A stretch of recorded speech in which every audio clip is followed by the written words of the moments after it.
Hello everyone, myself Khan Nagma.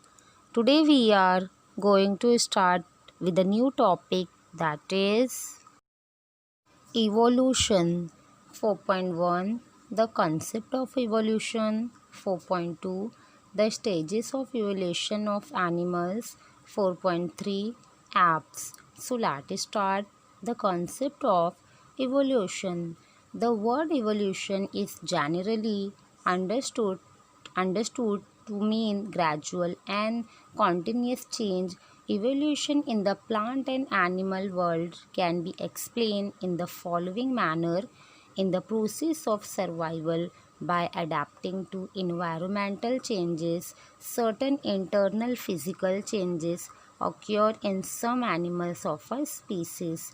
Over a period of time, these internal changes become inherited characteristics seen in all following generations. Thus, a new species with characteristics different from the original may be created. Such a species is usually more evolved than the original one.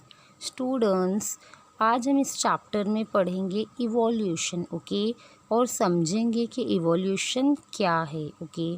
Students, पहले जो evolution है आप उसको समझो, क्योंकि evolution क्या समझा जाता है। इवोल्यूशन लोग क्या समझते हैं, एक तरीके से बदलाव होता है, ओके, और एक ऐसा बदलाव जो लगातार हो रहा है, कंटिन्यूसली हो रहा है, ओके। ऐसा नहीं है कि मतलब एक बार हो गया उसके बाद नहीं, लगातार हो रहा है, ओके। तो जो कंटिन्यूसली बदलाव हो रहा है वो है आपका इवोल्यूशन, ओके। अब जो इवोल्यूशन प्लांट एनिमल वर्ल्ड में देखा गया कि आप जो उसको जिस तरीके से समझ सकते हैं, जैसे जो सर्वाइवल का प्रोसेस होता है, ओके। सर्वाइवल मीन्स जो ज़िंदा रहने का पूरा प्रोसेस होता है, ओके। वो कैसे हो सकता है कंप्लीट, अगर प्लांट या एनिमल अपने इन्वायरमेंट के अकॉर्डिंग अपने आप को एडप्ट कर ले। मतलब जैसे इन्वायरमेंट क्या होता है, जो आपके आजू बाजू की दुनिया है, अगर पूरी दुनिया बदल गई, आप नहीं बदले, ओके, लेकिन अगर पूरी दुनिया बदल गई उसके साथ साथ आप भी बदल गए, मतलब आप एडॉप्ट हो गए, ओके, या आपने एडप्ट कर लिया कि हाँ दुनिया ऐसी हो गई है और अब हमें भी ऐसे ही रहना है, ओके, तो आप ज़िंदा रह जाओगे। तो ये एक बहुत बेसिक फ्यूचर है इवोल्यूशन का, ओके स्टूडेंट्स। उसके बाद बहुत इंटरनल फिज़िकल चेंजेस भी होते हैं कुछ एनिमल्स में, कुछ स्पीसीज एनिमल्स हैं, ओके।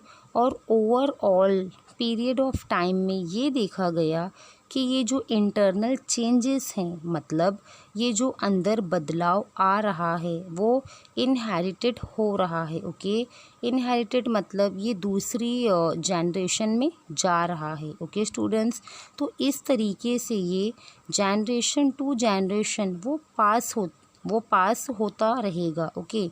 अब जो ये इनहेरिटेड फ्यूचर्स हैं, अब ये इनहेरिटेड हो रहा है तो उसमें कुछ तो बदलाव आएगा। तो इससे क्या होगा, एक नया स्पीसीज जनरेट हो जाएगा, ओके, जिसका कैरेक्टरिस्टिक्स डिफरेंट होगा फ्रॉम द ओरिजिनल, जिसने क्रिएट किया हो सकता है उससे भी ये थोड़ा अलग हो, ओके। अब ऐसा भी स्पीसीज हो सकता है वो यूजुअली बहुत ज़्यादा इवॉल्व हुआ, ओके, इवॉल्व हुआ रहता है अपने ओरिजिनल वन से, मतलब उससे बहुत ज़्यादा बदलाव आया होता है अपने ओरिजिनल वन से। और कभी कभी स्टूडेंट्स ऐसा भी होता है कि जो ओरिजिनल स्पीसीज हैं, मतलब जहाँ से एक जन्म स्टार्ट हुआ है, जहाँ से ये जो एक पूरा बर्थ का प्रोसेस स्टार्ट हुआ है, अगर वो मर जाता है या वो एक्सटिंक्ट हो जाता है, मतलब आगे आने वाली जो इसकी पीढ़ी, जो इसकी जनरेशन होती है वो इतनी ज़्यादा बदल जाती है कि जहाँ से वो आए हैं वो बहुत एक्सटिंक्ट हो जाते हैं। ओके, मतलब उनकी जो संख्या होती है वो उनके नंबर्स कम हो जाते हैं। ओके स्टूडेंट्स, और कभी कभी एक से ज़्यादा स्पीसीज़ भी हैं, मतलब वो इवॉल्व हो जाते हैं अपने ओरिजिनल वन से। ओके स्टूडेंट्स, ओरिजिनल वन से एक से भी ज़्यादा स्पीसीज़ भी हमने इवॉल्व होते हुए देखा है। Okay, sometimes the original species dies out or become extinct. Sometimes more than one species evolve from the original one. The first scientist to give us a systematic explanation of the concept of evolution was Charles Darwin.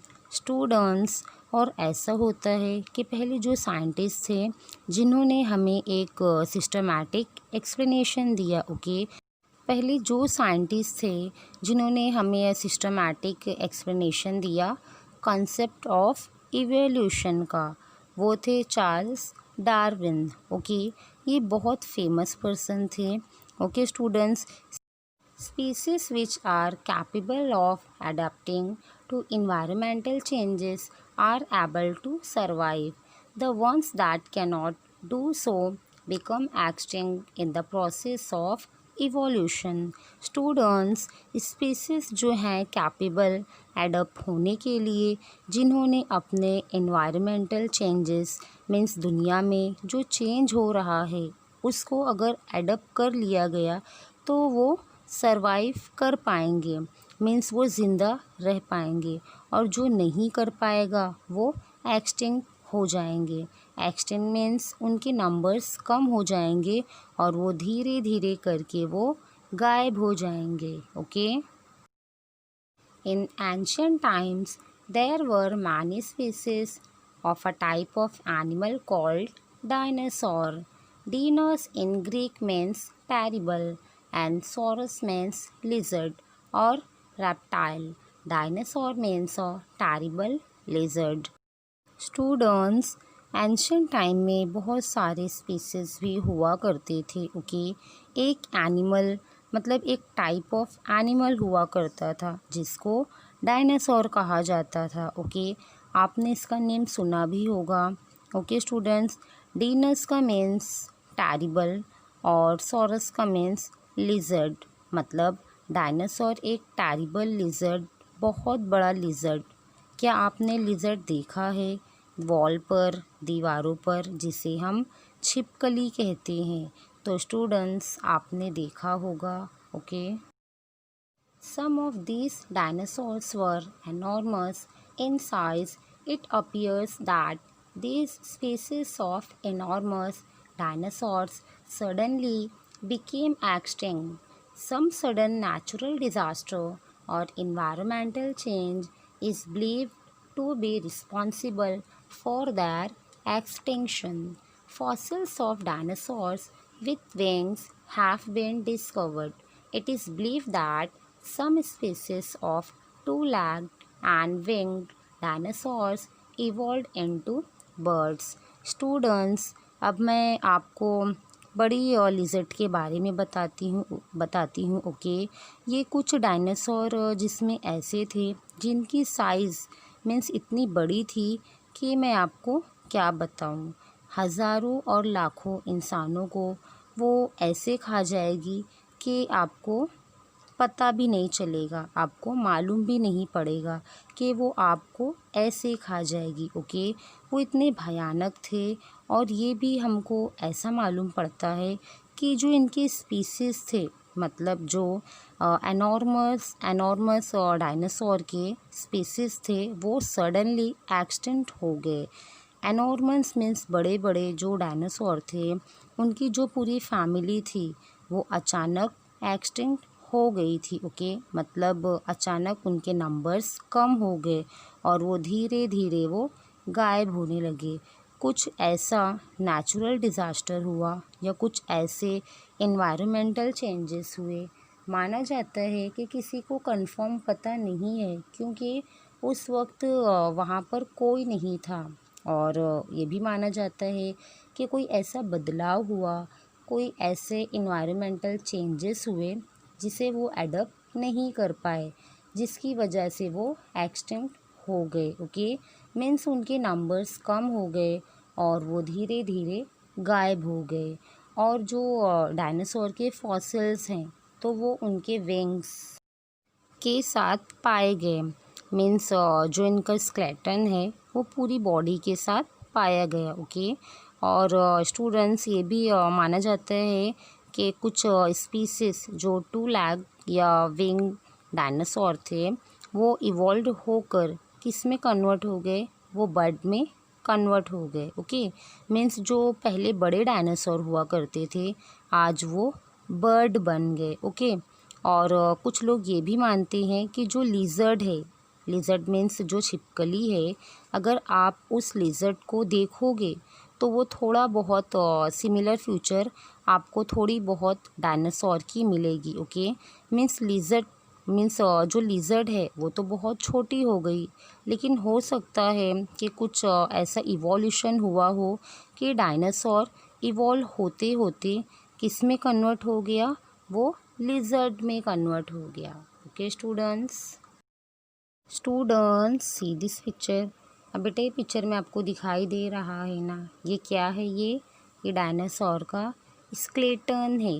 Okay, the stages of evolution of animals. Students अब हम animals की बात करते हैं। Okay, we have learn in the previous lesson that life on earth began with unicellular organism known as protozoa. These unicellular organisms gave rise to multicellular living things. The multicellular organism evolved gradually and various classes of plants and animals came into being. The following are the stages of evolution of animals. Students अब हम animals की बात करते हैं कि कौन कौन से स्टेजेस होते हैं इवोल्यूशन एनिमल्स में। ओके, तो हमने प्रीवियस लेसन में पढ़ा था कि जो प्रोटोजोआ है वो कैसे आया, मीन्स प्रोटोजोआ से ज़िंदगी कैसे शुरू हुई, हमारी अर्थ पर लाइफ की शुरुआत हुई। अब ये जो यूनिसेल्युलर ऑर्गेनिज़म थे उन्होंने मल्टी सेल्युलर लिविंग थिंग्स को जन्म दिया। ओके, अब ये जो मल्टी सेल्युलर ऑर्गेनिज़म थे वो ग्रेजुअली इवॉल्व होते गए और नए नए प्लांट्स आने लगे, नए नए एनिमल्स का जन्म होने लगा और ऐसे कुछ चेंजेस देखे गए थे इवोल्यूशन ऑफ एनिमल्स में। मीन्स जब एनिमल्स में बदलाव आ रहा था तो ये कुछ चेंजेस देखे गए थे। तो कौन से चेंजेस देखे गए थे? Number 1, invertebrates. Animals without a backbone are called invertebrates. For example a snail. Students जो पहला इन्वर्टिब्रेट्स था, इन्वर्टिब्रेट्स मीन्स क्या है?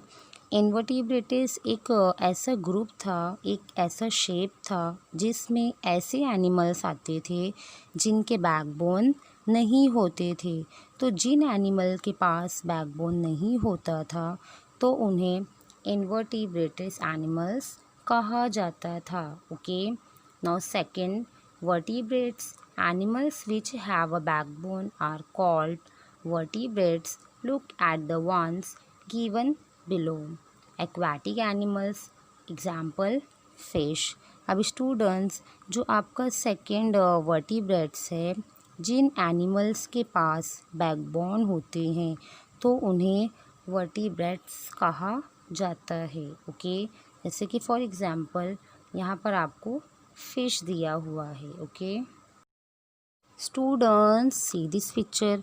अब बेटे ये पिक्चर में आपको दिखाई दे रहा है ना, ये क्या है? ये स्नेल है। ओके, तो जिन एनिमल्स के पास बैकबोन नहीं होते तो उन्हें इन्वर्टिब्रेट्स एनिमल्स कहा जाता है। Okay, amphibians. Animals which live in water and also on land. For example a frog. Students amphibians बहुत स्पेशल एनिमल्स होती हैं, ओके। मीन्स ये एनिमल्स पानी में भी रह लेते हैं और लैंड में भी रह लेते हैं। फ्रॉग पानी में भी जी लेगा और वो लैंड में भी जी लेगा, okay students. See this picture. अब बेटा ये पिक्चर में आपको दिखाई दे रहा है ना कि एम्फीबियंस बहुत स्पेशल एनिमल्स होती हैं। ये एनिमल्स पानी में भी रह लेते हैं और लैंड में भी रह लेती हैं। तो ये यहाँ पर आपको फ्रॉग दिख रहा है।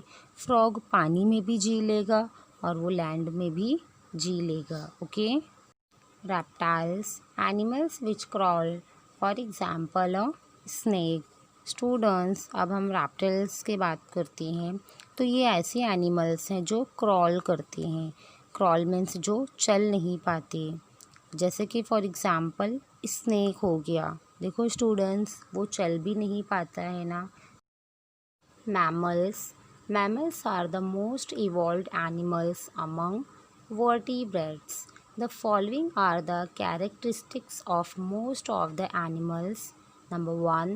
Growth of the baby in the mother's womb for some time before birth. Number 2.